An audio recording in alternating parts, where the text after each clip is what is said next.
அனைவருக்கும் வணக்கம். சுப மாரிமுத்து திருப்பூரிலிருந்து இந்த பதிவு உங்களுக்காக. இன்றைக்கு ஒரு அற்புதமான ஒரு சூட்சமத்தை இன்றைக்கி உங்களுக்கு நான் சொல்லித்தரப்போகிறேன். வாழ்க்கையில் கஷ்டப்பட்டு இருக்கக்கூடியவங்க இந்த பதிவை கண்டிப்பாக நீங்கள் பார்க்கலாம். அப்போது ஒருத்தருடைய ஜாதகத்தில் நட்சத்திர ரீதியாக தான் வாழ்க்கையை இயக்கிட்டு போகுது. அப்போது எந்த நட்சத்திரக்காரரோட ஒரு நட்பு இருந்தால் வாழ்க்கையில் ஜெயிச்சு போகலாங்கிற ஒரு பதிவை இந்த சூட்சமத்தில் இடைவிடாமல் பாருங்கள். வள்ளுவர் வாக்கு யூடியூப் சேனலை சப்ஸ்கிரைப் பண்ணிக்கங்க. நிறைய பதிவுகளை உங்களுக்கு கொடுத்துட்டு வர்றேன். கண்டிப்பாக இந்த பதிவில் உங்களுக்கு ஒரு நல்ல தகவலை கொடுக்க போகிறேன். இதை பொறுமையாக நிதானமாக கேட்டுவாங்க. சரி, சித்திர நட்சத்திரத்தில் பிறந்தவர்களுக்கு என்ன யோகம்னு பார்க்கலாம். இந்த சித்திர நட்சத்திரம் ஒரு மனிதனுக்கு பார்த்தீங்கன்னா, சித்திர நட்சத்திர கன்னிராசிலையும் பிறப்பாங்க, சித்திர நட்சத்திரத்தில் துலா ராசிலையும் பிறப்பாங்க. ஆனால் நட்சத்திரத்துக்கு மட்டும்தான் இந்த பலன். அப்போது இந்த சித்திர நட்சத்திரத்தில் பிறந்துக்கிறவங்க அவங்க வாழ்க்கையில் எத்தனையோ கஷ்டங்களை எல்லாம் தாண்டி, வறுமையெல்லாம் தாண்டி அவங்க இந்த வாழ்க்கையை நடத்தி கொண்டு போகிறதுக்குள்ளே பெரும்பாலும் பார்த்திங்கன்னா, போகாத கோயில் இல்லை, கும்பிடாத சாமி இல்லை, எண்ணாத பணம் இல்லை, எல்லாம் இருந்தும் கூட அவங்க வாழ்க்கையில் ஏதோ ஒரு சோகம் அவங்களுடைய மனசுக்குள்ளே இருந்துக்கிட்டே இருக்குது. இவங்க வாழ்கிறதுக்காக எதையும் தேட மாட்டாங்க, மற்றவங்களுக்காக இவங்க வாழ்ந்து கெட்டு போயிடுவாங்க. இதை சித்திர நட்சத்திரத்தினுடைய சூட்சமம். இவங்களுக்காக வாழ மாட்டாங்க, மற்றவங்களுக்காக வாழ்ந்து இவங்க கெட்டு போயிடுவாங்க. அப்படின்னு என்ன, மற்றவங்களுக்காகவே நான் அவங்கள போலவே நான் வாழ்ந்து காமிக்கணும், நான் அவங்கள போல தான் எல்லாமே பண்ணணும்னு சொல்லி ஒரு வைராக்கியத்தை இவங்களே கையில் எடுத்துக்குவாங்க. இந்த சித்திரைங்கிறது இந்த செவ்வாய். அவங்க சிறு வயசுலேருந்தே பார்த்தீங்கன்னா தாய் தந்தைகளுடைய பேச்சை கேட்குற மாதிரி இருக்கும். ஆனால் பார்த்தீங்கன்னா கொஞ்சம் அப்படியே அவங்களோட புத்தியில் தான் அவங்க வேலை செய்வாங்க. அவங்க அவ்வளோ சீக்கிரம் யாரையும் நம்ப மாட்டாங்க, நம்புனா கைவிட மாட்டாங்க. இந்த ரெண்டே தான், எஸ் ஆர் நோ. இதுதான் இவங்ககிட்ட இருக்கிற விஷயமே. ஏன்னா இவங்ககிட்ட இந்த சித்திர நட்சத்திரத்தில் பிறந்துக்கிறவங்க செவ்வாய் திசையில் பிறப்பாங்க. செவ்வாய்னா அந்த கோபம் வந்துருச்சு, அவ்வளோதான். சாமி ஆடி ஒரு பெரிய ஒரு மழை பேஞ்சு ஓஞ்ச மாதிரி இருக்கும், அவ்வளோ கோபம் உங்களுக்கு வந்துடும். அதே போல் பாசத்தை காமிச்சிட்டிங்கன்னா அந்த பாசத்தில் இருக்கக்கூடிய அந்த தன்மை புரிஞ்சுக்காத அளவுக்கு அளவில்லாத பாசத்தை கொடுத்துருவாங்க. இந்த ரெண்டு விஷயந்தான் உங்களுக்கு தெரியும். நடுமையாக அவங்க நிற்க மாட்டாங்க. அப்போது அவங்க சிறு வயசுலேருந்தே அவங்க கல்வியில் கஷ்டப்பட்டு படிக்கணும், இடையில தடைகள் நிறையா வரும். இது எல்லாமே அவங்களோட வாழ்க்கையில் இருக்கும். திருமணத்துக்கு அப்புறம் அவங்களுடைய சுதந்திரம் போயிடும். அதுக்கு முன்னாடி வரைக்கும் செல்லப்பிள்ளையாக இருப்பாங்க அவங்க வீட்டில். திருமணத்துக்கு அப்புறம் அவங்களுடைய சுதந்திரத்தை என்னமோ நான் இழந்த மாதிரி இருக்கிறேங்க, யாருக்காக வாழணும்னு எனக்கே தெரியல, இப்படியெல்லாம் அவங்களுக்குள்ள ஒரு ஆதாரம் இல்லாத வாழ்வாதாரம் இருக்கு. என்னமோ அந்த நட்சத்திரத்தினுடைய குணங்களில் பிறந்தால் அதை அனுபவிச்சுத்தானே ஆகணும். இந்த வாழ்க்கையில் அவங்களால வெளியில் சொல்ல முடியாமல் உள்ளத்தில் அழுகிறது, வெளியே சிரிக்கிறது, தன்னோட வேதனை தனக்குள்ளேயே மூடி வச்சுக்கிட்டு இன்றைக்கி சரியாயிரும் நாளைக்கு சரியாயிரும்னு அவங்க வேஷம் போட்டே வாழ்ந்துட்டுருப்பாங்க. அவங்ககிட்ட கதை கேட்டீங்க முக்காடு போட்டு அழுவாங்க.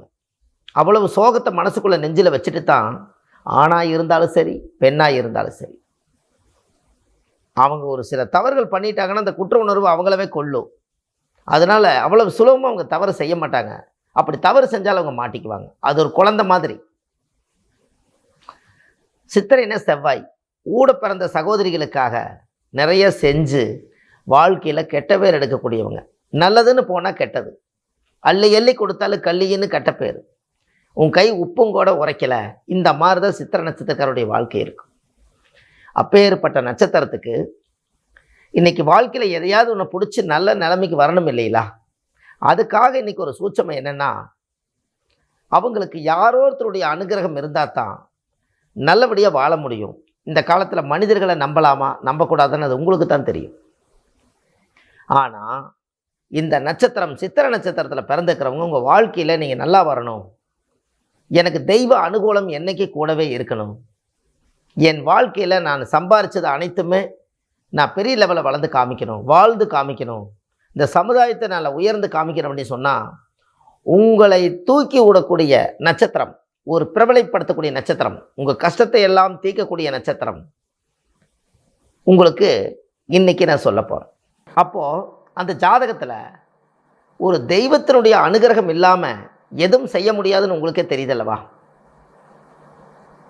அப்போ உங்களுடைய வாழ்வாதாரம் நல்ல லெவலில் வரணும் அப்படின்னு சொன்னால் கண்டிப்பாக உங்களுடைய வாழ்க்கையில் ஒரு முன்னேற்ற பாதை ஒரே ஒரு நட்சத்திரக்கார் மட்டும்தான் அந்த வாழ்க்கையில் அதை காப்பாற்ற முடியும். உங்களை காப்பாற்றக்கூடிய நட்சத்திரம் அப்படின்னு என்ன?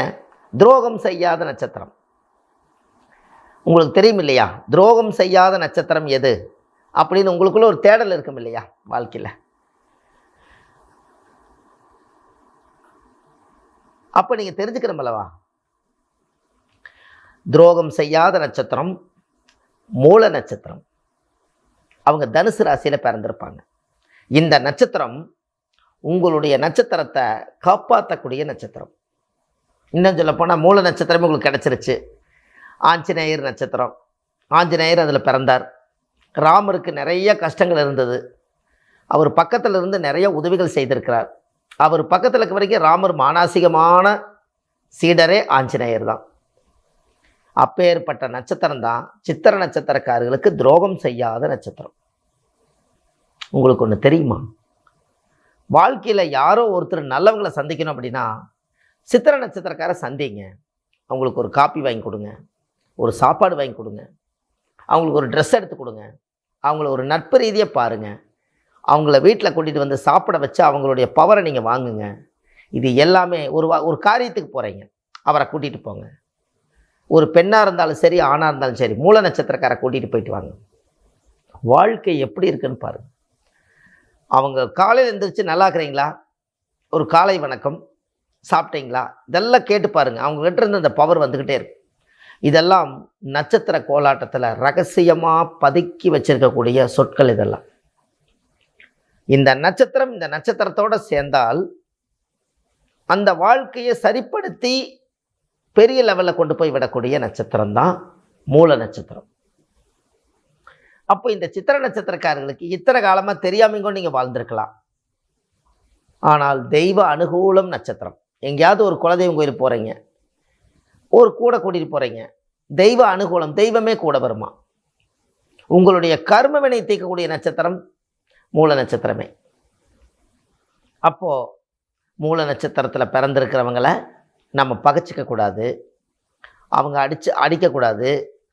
அவங்கள யோகம் போயிடும், அடிச்சிங்கன்னா யோகம் போயிடும்.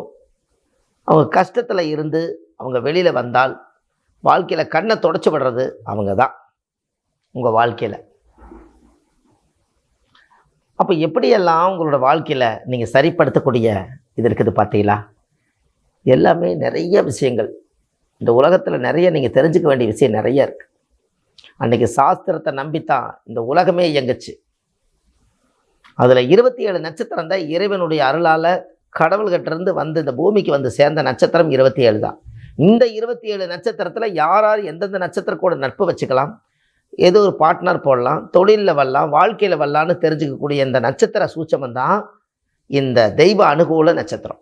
அப்போ சித்திர நட்சத்திரக்காரி இனிமேல் அவங்கள நீங்கள் பாருங்கள், மூல நட்சத்திரத்தில் நீங்கள் யாராவது பிறந்திருந்தா அவங்க ஏதாவது ஒரு வழியில் கனெக்ட் ஆகிருக்காங்களான்னு பாருங்கள். அவங்கள கூட்டிகிட்டு போய் சில காரியம் நடந்திருக்கா செக் பண்ணுங்கள். செக் பண்ணிவிட்டு எனக்கு சொல்லுங்கள். அவ்வளோ அற்புதமாக வேலை செய்யும். இதெல்லாம் ரியல், உண்மையும் உண்மை.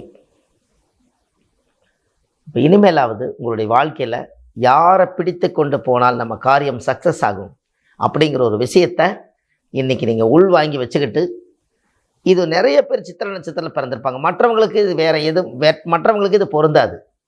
சித்திர நட்சத்திரக்காரர்களுக்கு மட்டும்தான் இந்த பதிவு பொருந்தும். அவங்க தான் வாழ்க்கையில் ஜெயிக்கிறதுக்கு இந்த பதிவை கேட்கணும். அதனால் அந்த சித்திர நட்சத்திரத்தில் பிறந்துக்கிறவங்க உங்களுடைய நட்பில் நிறைய பேர் இருப்பாங்க. இந்த பதிவு உங்களோட போக வேண்டாம். ஏன்னா இது சூட்சமம்.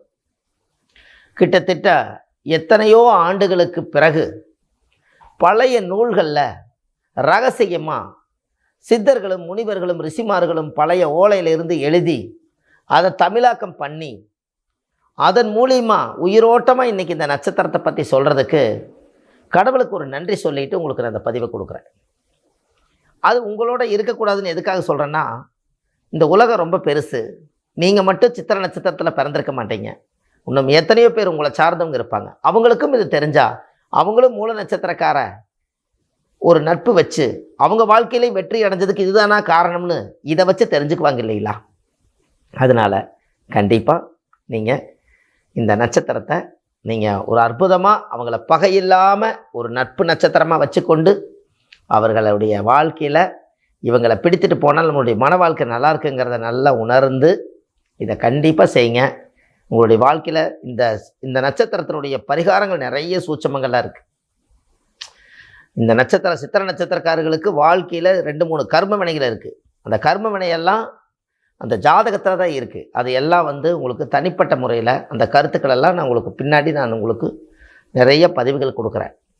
சாதாரண விஷயம் இல்லை, இதெல்லாம் ஆழமான விஷயம். இந்த விஷயத்துக்குள்ளே நீங்கள் போய் இந்த நட்சத்திரத்தை பிடிச்சி நீங்கள் ஜெயிச்சாச்சுன்னு சொன்னால் ஒவ்வொரு காரியமும் இப்படி வச்சு நீங்கள் செஞ்சு பழகிட்டீங்கன்னா உங்கள் வாழ்க்கையில் தெய்வம் கூடவே இருக்கும். அதனால் கண்டிப்பாக இந்த பதிவை கேட்டுட்டு மற்றவங்களுக்கு இதை ஷேர் பண்ணுங்கள். ஆன்லைன்லேயே நான் ஜாதகம் பார்க்குறேன். நீங்கள் பிறந்த தேதி நேரம் டைம் கொடுத்தா போதும், ஆன்லைன்லேயே ஜாதகம் கணிச்சு உங்களுக்கு தெளிவாக உங்களுக்கு இந்த விளக்கத்தை கொடுக்குறேன்.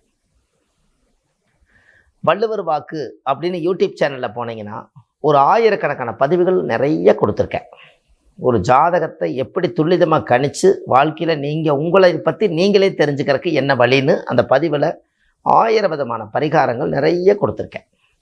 இதெல்லாம் நீங்கள் போய் வள்ளுவர் வாக்கு யூடியூப் சேனலில் போங்க. சுபம் மாரிமுத்துன்னு யூடியூப்பில் போட்டிங்கனாலும் என்னோடய பதிவுகள் வரும்.